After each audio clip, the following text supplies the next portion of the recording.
I think one of the big challenges with generalist AI is that people just don't even know what they don't know on how to use this, how it can be useful, what part of their workflows it can apply to.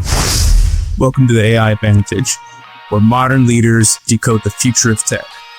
I'm Solomon Williams, founder of Solonauts. So here, it's no noise, no hype every week.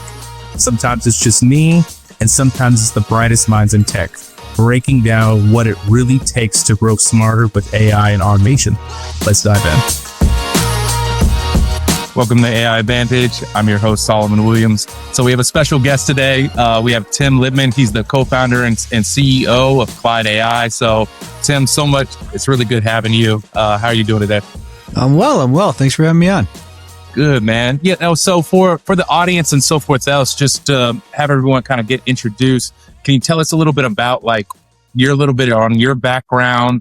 Where did, Clyde AI come from? And, what are you looking to accomplish from? Yeah, absolutely. So yeah, a little bit on me. So I kind of like to say that I reluctantly grew up in big tech because I've been around since sort of the collaboration software industry started.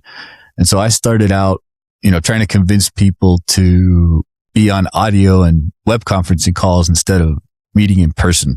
That's sort of how dated I am in this space. And, I was at WebEx that got bought by Cisco, found myself working for big Cisco. And then, didn't really want to be at that size of organization, wanted to affect some more change. So ended up joining SuccessFactors to help them build out their enterprise social networking business. And they got bought by SAP like 9 months in. And so then I found myself working at SAP, also sort of big tech, and then really decided at that point that I really wanted to go into, like a true startup. And so then I went along and joined a startup called Think Tank. And that's really where I spent eight years really kind of growing up. And Think Tank ultimately got acquired in 2021 by Accenture. And so it was me and three guys running Think Tank. And what Think Tank was a structured collaboration tool that was used by the largest consulting firms in the world to run and power their client engagements, client workshops. And since I had sort of grown up in the collaboration industry, what was really interesting to me about Think Tank, which is really relevant to what I'm doing now, hence the backstory, is it was really the evolution of not just using collaboration to connect people remotely, but really trying to get a group from an idea to an outcome, right? And sort of in a very structured way, guiding the facilitation of how people make decisions and align. And so ultimately, when Think Tank got acquired in 2021, I operated as a partner at Accenture for about 4 years. And then I really got to see and understand the deep underbelly of consulting and the nuts and bolts of how it really works. And this is right when, Gen AI started to hit the scene. So now we're in kind of 2022, 2023. And what I realized was that, one of the challenges I had when I was running Think Tank was that you still needed the very human heavy work of someone to go in and really structure and design these client engagements and workshops, synthesize large amounts of information. And then there was always these poor analysts that were up till like 2-3 in the morning pulling together like PowerPoints, deliverables. And then it sort of dawned on me, like, what if with, how accelerated AI is now, what if you could build a tool on an AI workflow that basically powered all of these activities that consultants have to go through? Everything from designing and planning out a consulting project through to selling it, through to actually going through the steps of delivering it and aligning with the client. What if an AI could do a lot of that heavy lifting that historically has been such an expensive process and part of the workflow? And then it turned out that was possible. And so, sort of was able to validate that hypothesis and then launched Clyde, which is the way I think about Clyde is it's the sort of the future of collaboration in the age of AI. So it's an AI native collaboration tool that allows anyone to show up with a problem, and that problem could be anything from I need to improve a certain process, or my organization's going through a bunch of change. And then Clyde works with you and allows you to bring in both AI advisors, so actual AI expertise, and humans to sort of collaborate together in one workplace to ultimately achieve whatever outcome it is you're trying to drive. And the people that feel that pain the most today just happen to be consultants. And so that's sort of really the initial group we're trying to serve with Clyde. But broader, from a vision standpoint, I see a world where Clyde could actually help democratize consulting for anyone that needs expertise and needs to solve a problem. And so I guess last little piece to wrap up the introduction part here is, we launched this product in April. It's about 6 weeks ago, up to about 1,500 signups as of today. And we're seeing, most of those users are consultants, but we're also seeing, a small group of people have access to expertise now through Clyde that have never been able to access consulting before, including like third grade teachers that are going in and saying, like, I need to improve my curriculum to better serve my students. And a third grade teacher can't really afford to pay McKinsey like $500,000. And so I'm seeing this really interesting, almost unintended outcome of not just powering the professional consultants, but also kind of broad vision, trying to almost empower the world to get access to expertise and enhanced sort of outcomes. So yeah, that's a little bit about me and what I'm building.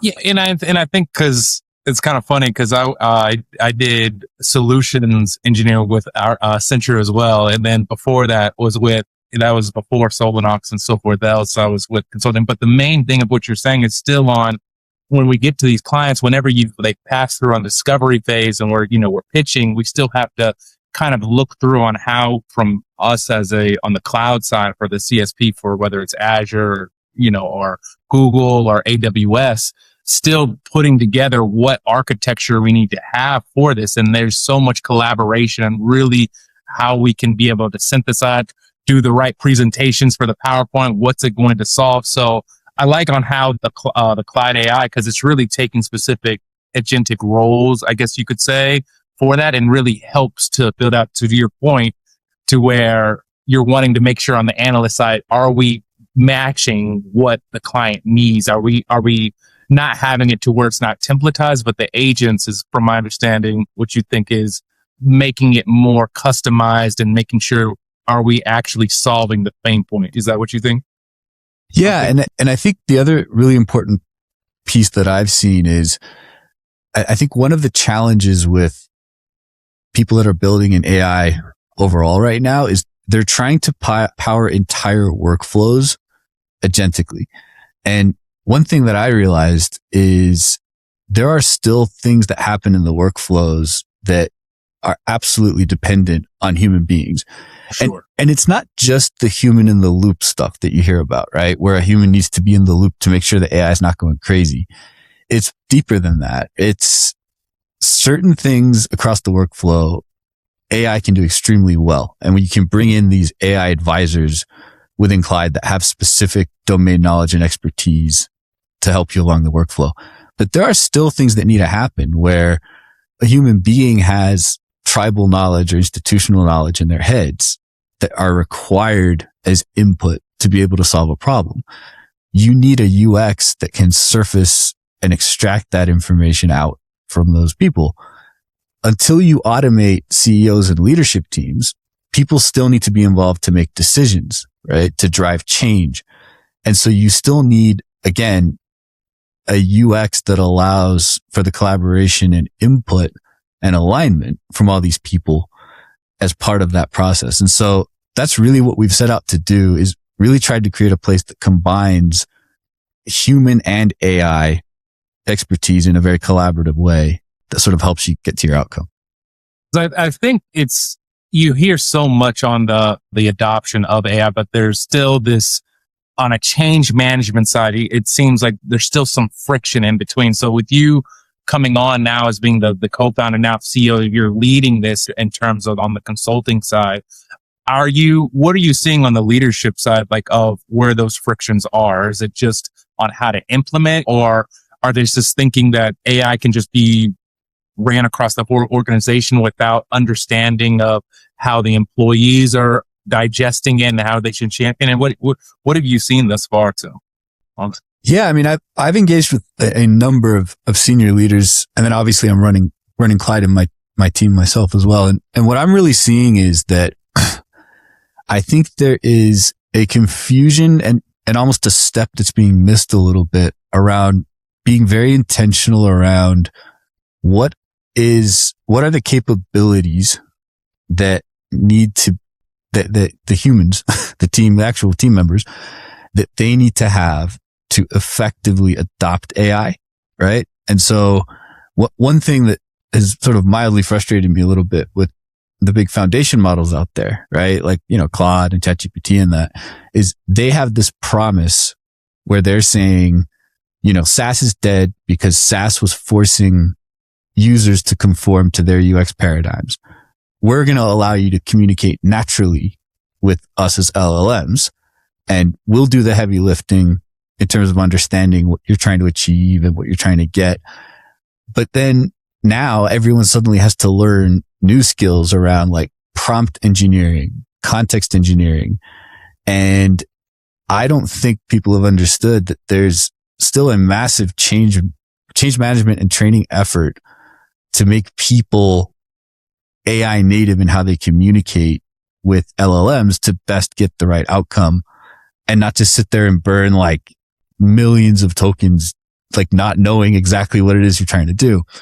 And so another thing we are doing in Clyde to help solve for that is Clyde has a guided and very natural way of extracting the intent and the context from the user in a way that the traditional LLM models are still not doing very well. And so I think back to your question on what do leaders need to be doing to help their people implement AIs, they need to be giving them the right tools and training so that they can actually get maximized results with AI. I think one of the many stories I've heard from consultants on the ground is that their leaders are saying you have to be 10x more productive. We're going to monitor if you're using AI or not. And if you're not, you're fired, and all these sort of almost draconian type measures. Right.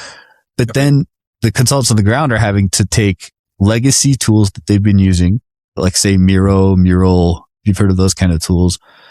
And then they're having to take that plus AI, and then they're having to literally puzzle together themselves the solution that's going to make them 10x more productive, which just causes a lot of friction and pain for them. And so I think leaders need to do a better job of enabling their people, with the right tools and training to deliver on what they're expecting.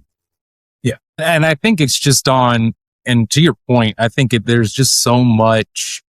The LLMs, just with all the bigger ones, have done such a good job of marketing that now it's become from the leadership, and you even see it with now in the cloud space of now automation, DevOps. We need to implement more, modernize our approach. Instead of being on the portal within Azure or AWS, we want it automated now. We want our infrastructure to be built out. And there's so many steps to really building out a proper platforms. Ops, to your point, of like, well, how does this get integrated in? Where are we looking at from an approach of, to your point, what I really like with Clyde, you built out a UX to help the user come through and really showcase and to help guide them in that plan mode, to help them to understand what is really the intent behind it. So from Clyde's side, I'm real curious, man, like what have you seen really from the questions that is asked? Because you said the LLMs are not usually, they're not targeting that. So is it just fine tuning like what the actual problem is and having the the user not think of things they did not think about? Like, how did you go through on building that out as the co-founder with Clyde? Does that make sense? Yeah, absolutely. So a good example is a lot of times users will come with a problem, right? That they haven't really fully understood what the problem is, right? So they'll come in and say, my sales process is broken, or I'm not closing enough deals, right? Or just something like that. And the first thing Clyde's going to do, if you type that in to Clyde, is Clyde's going to go, okay, what is this user really trying to solve? And then it's going to take you through a very guided sort of flow where it's going to try to understand, like, okay, so what's really going on with your sales process? Is it that a specific part of it that's broken? Are you trying to reduce your sales cycle times? Are you trying to increase win rates? Like, what's outcome are you trying to drive? And then it works with you in this way until, in collaborating with Clyde, you've come up with a really crisp challenge statement, right? That we can then jointly go solve for. And if you think about it, that is what, if you go hire a McKinsey consultant, that's what they're really, really good at, is they're really good at breaking down what's really the root cause here, what's really going on, and then developing a hypothesis that then gets validated. And, you can go look at hypothesis-based consulting and how that all works. We've kind of embedded that into the framework of how Clyde guides the user.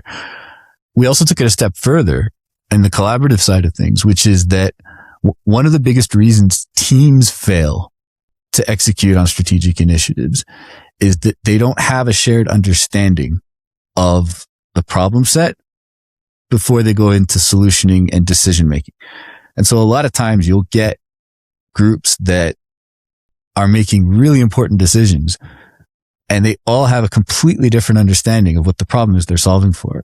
And so then the downstream implementation of any decision is huge, like just wrought with change management issues because you didn't take the time to align on the problem. And so Clyde aligns both the individual on their problem and helps them figure it out. And then it goes a step further and makes sure that anyone that needs to be involved to solve that problem is also sort of aligned on a shared understanding. So with that, on once they build out and as you're coming through in that regard, so as they're going through this entire life cycle of the approach, especially with, you said there's already been 1,500 users that have signed up. What have you seen on the engagement, on the adoption of Clyde AI, that how has the clients been taking it? Have they asked like new questions? Has it kind of come through from what you expected it, or what have you gotten on the feedback thus far? Yeah. So some of the things have been highly expected, which is people really using it heavily in, I'll just call it the sales and solutioning part of the life cycle. So really using it to understand, like client discovery, doing a lot of like scoping work, like those types of things. And that I kind of expected to come out. Also, people are using it for things like design and understanding requirements and design decisions and things like that. Also kind of expected that. So, some really unexpected ones though, which has actually led us to building a new release that's coming out in June, is people are also using it to solve just everyday strategic problems, not in the context of just like a project. And so we're getting people that are, go back to the third grade teacher, right? They're basically saying, how can I be a better teacher and have a better curriculum, right? We're also getting people that are coming from like healthcare, for example, and they're coming in and saying, hey, we have a really terrible way of knowledge management with our patients. How can we better deliver knowledge to our patients? And so I'm seeing a lot of, unexpected industries and questions that, I didn't see coming in the first sort of launch. I was expecting 99% just sales consultants. But that little 10, 15% of adjacent use cases was a pleasant surprise for me. And I think this is just on with AI kind of taking over, or like really just ramping up just in the last year, man. Like it's just been like I wouldn't even say the last year, since December of I would say about December of last year. I remember from the Super Bowl, it really kicked off. Like now we're really seeing like advancements truly on production, like really showcasing it on production side. Now it's getting more enterprise grade. You know, they're figuring out the security. Now you see Microsoft came out with E7 with like licensing of Agent Force of how do you, the big thing of shadow IT, like how are people going outside to use chat? Like how do they rein in, you know, how are you implementing on the roles of AI? So I love it on Clyde's side of it.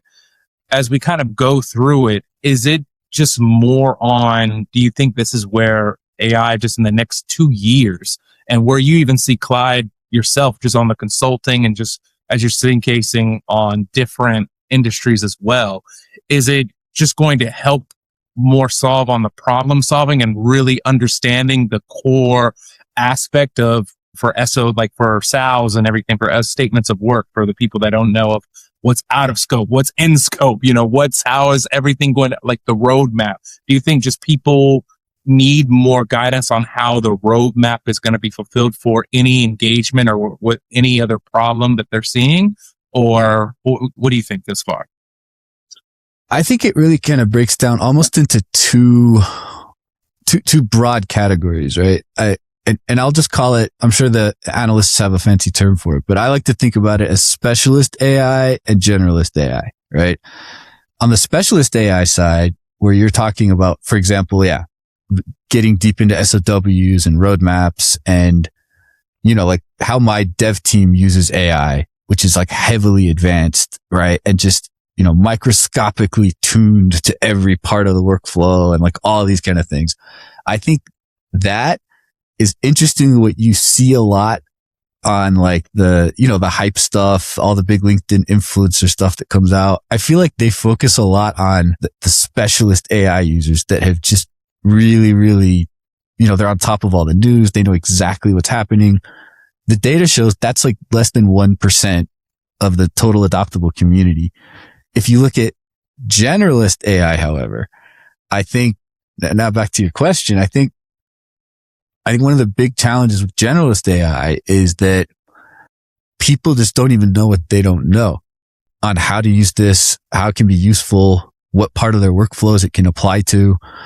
And I think that if I think about my broad vision for Clyde is the specialists, they're going to tell me what they want. They're going to use it. They're going to, you know, I already have senior consulting leaders that have given me extremely good feedback on how to improve Clyde to support the consulting workflow very specifically. So I'm not that worried about the specialist users because they're just going to come on that journey with me and we're going to get there. I worry about the generalist AI users that need a lot more help and guidance and leadership. And I think that anyone that's building an AI native product has a leadership responsibility for this generalist population that needs to get the value from AI. And if you take it down to a personal level, right? Think about how many employees there are right now, whether it's in consulting, corporate America or broader world, that wake up stressed out because they know they need to get on this AI train, but they don't know how. And they know that eventually they either need to use it or be replaced, you know, and all these sort of scary things. I think we need to help them, guide them. And that's really at the core of Clyde is really this philosophy and ethos of we need to help individuals and teams get to better outcomes proactively so that they don't have to do the burden of that emotional heavy lift of getting through that change journey. And I think that's I think that the main thing, and for audience, even myself, there's so much that comes out. Like Google's I/O just came out last week to showcase of the new Geminis and so forth. That's showcasing. It's such a rapid rate, Tim, like on just how much. So I'm sure for the business folks, for founders like you and me, and for other, you know, C-suite and for executives, it's where do we go? Because it continues, it rapidly continues. So the key thing is, where do we start with training AI? Because there's so many certifications that are coming out now, and it's just overload. So to your point, what I like what it sounds like with what Clyde is doing, it's really pinpointing in and really walking through piece by piece on what's the overall goal. So how does, for folks that are listening in your recommendation and what it's done for you, how have you kind of stayed on train and blocked out the noise and like kept on what are the signals that you're seeing? Yeah. And I mean, this is something we actually embed heavily into Clyde, which is that, one thing that Clyde does very well is, one of the big frustrations of CIOs out there right now and individuals is that, people don't know when to use which model for what, right? And there's all these horror stories of everyone just using Opus 4.7 for everything. And it just burns like millions of tokens and spends out of control. One thing that Clyde does and other AI native tools that are nailing this as well is, because we are sitting on top of the workflows, we are training our tools and our models on when to use what, so the user doesn't have to make that determination themselves. So if you're using Clyde and you give it a problem, depending on what that problem is and what part of where you're at in solving for that problem, what Clyde will do is it'll know, okay, now I need to go use 4.7. But for this thing, I can go use Flash Gemini or Haiku or whatever it might be. And so taking a little bit of the burden off the user on having to be completely clued in on what to use when and where. So we're trying to natively do that in the product. Now, the other part of your question of how do I personally stay up to date and how do I personally sort of know what model is where? I mean, one is I do just listen to a ton of podcasts and I do stay up to date on all the latest releases and, I'm all over that. But the other thing I do is I listen really closely to my team. My team is out there, especially the dev part of my team. They're out there using it every single day. They use it even more than I do. And they just through trial and error, like they get there and they just know on a weekly basis what's performing well and what's doing well. I would love it if anyone that's listening here has a way of giving me like everything that happened this week in AI, but digested in a way where I can rapidly change my workflows up. Like that's because I do spend a lot of time keeping up to date. So I think there is a gap there of just how do you stay in front of everything that's going on. And it's crazy because, even beforehand, you had OpenClaw was a big piece on OpenClaw, what it can be able to do. And then obviously, OpenAI pulled in the creator. Now you're already seeing dispatch of Opus and the other LLMs of integrating OpenClaw into it. Now you hear Anthropic building out their own managed services. So they're building out the infrastructure for it. Now you hear with the huge thing in June that now they're separating the public APIs from the max plans. And that's where it's going to be generating a lot more. It's going to make the tokens, to your point, a lot more expensive. But I think this is what we're seeing. And it's interesting, even in the agentic or even in the cloud space, it's just because of like where the world is of data centers are now such a critical infrastructure now of making sure that you're not tied to one vendor. That's what we're even seeing on our projects is, okay, we have AWS. Do we want to stay on AWS or do we want to have a backup region? Do we have anything for critical applications like in healthcare or finance? Do we have it in Azure? Do we have a backup in case if AWS goes down for a little bit? That's happening more and more. Do we have something that's not shutting down production line? So I think that even in the agentic, like for the LLMs, I think that's the biggest approach because that's where you get tied down. And I'm real curious to see for your new release and how you guys are going to handle that of figuring out the context. I think that's the biggest piece, the context management of when to switch between different models and utilization of the tokens, right? And then you have a think level as well, like same with Cloud Code, like you have on max and maybe you just need it to low just on building out just maybe a plan in place. So do you think like as it kind of goes forward, that's the really key piece is just context management and then being able to how to control the flow of tokens and so forth? Is that the big next goal? Yeah. So I think there's a couple of things there. So one, I think you absolutely have to be multi-LLM, right? To be able to dynamically be able to switch. And especially now if pricing volatility starts to come in, right? And, if Anthropic suddenly triples their, API call costs and all that kind of stuff, you've got to be able to dynamically switch across LLMs.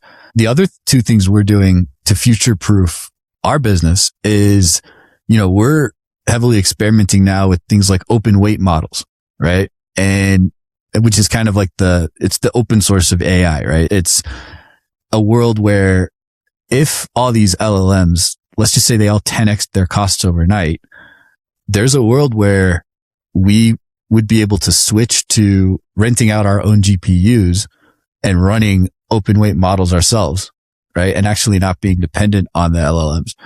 I think a lot of people are thinking about that and piloting and experimenting on if that's feasible. And for a lot of our use cases, we're kind of surprised that some of these open weight models can actually support a number of use cases already. Really?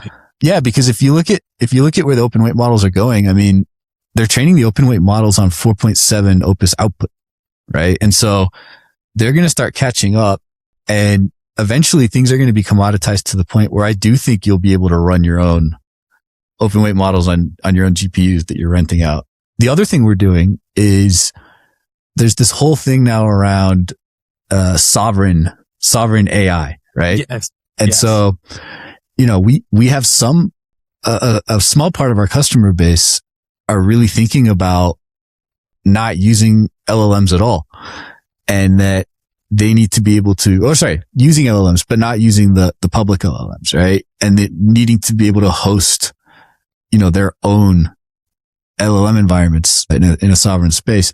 And so we're actually heavily experimenting with that as well. And I think there will be a future not too far away where if an enterprise wanted to buy Clyde and run it in a sovereign environment, I think we're going to get there. I think we're going to get there faster than a lot of people think because, responsible AI and AI trust, there's a huge trust gap right now.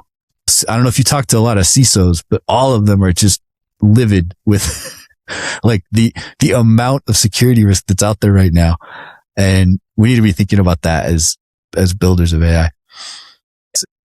The main conversation that you're seeing, I think even on Europe's side, I think they've gotten even fed up with Microsoft's side because you found out that they were utilizing, Microsoft was using their data, with Europe, they have GDPR, they have their own data controls, and they found out Microsoft wasn't fulfilling to their standards. So it was a big, huge shift in that. We had to get an adjustment because we had one client that was in Germany that we need to kind of, how do we migrate outside of Azure? And then there was a whole big thing of when you migrate over, Microsoft doesn't help, your cloud bills are going up. So you're hearing a lot of this, and it's to your point. I love that you brought this up, is sovereign data. Like data now is so vastly important, how data centers are and brokers are pulling your data and being able to sell it. And now depending on what industry you're in, how do we keep that contained in, or even on the user side? So I think I do agree with you. Like, how do we, on the user, I think the consumer is really looking for that. And on the business side is how do we build out a proper, easier way, a UI, a UX of how we can control our data, and how do we house it within, in making sure that we can control what comes in, what comes out, and what we're feeding the AI. I think that is a really, in the next few years, on something to internalize that for that. Yeah, I couldn't agree more. With that, man, I'm just curious because on the side with Clyde AI, you said you're coming out with a new piece in June, with a new feature and so forth. What are you looking to see in the next, 6 months by the end of this year? What are your goals for Clyde? So my goals for Clyde are, in the short term, I really want to empower and enable all the consultants out there that, like I said, are being asked to do things without the right tools. So I really want to, in the short term, just help enable that consulting workflow, in the short term. Longer term though, could be closer than we think. It could be as soon as 12 months out. I really do believe in this idea of democratizing consulting and giving people access to expertise and, world-class problem solving. If you look at an analog, there's a company out there called Lovable. So I'm sure you've heard of it. It's a, Stockholm, of course. Stockholm based. Yeah. I'm Swedish natively, so I have huge respect for what Anton and the team are doing there. What they started out enabling developers, right? And then they went from developers to enabling product people to just develop their own UXs, right? And now they've gone to a place where anyone's a developer, right? They've gone to this place where a third grade teacher could go build an app for their classroom, right? And so I would love to go on a similar journey where we start by enabling the consultant, but then ultimately we end up enabling consulting for just the world. There's sort of the grander vision behind it.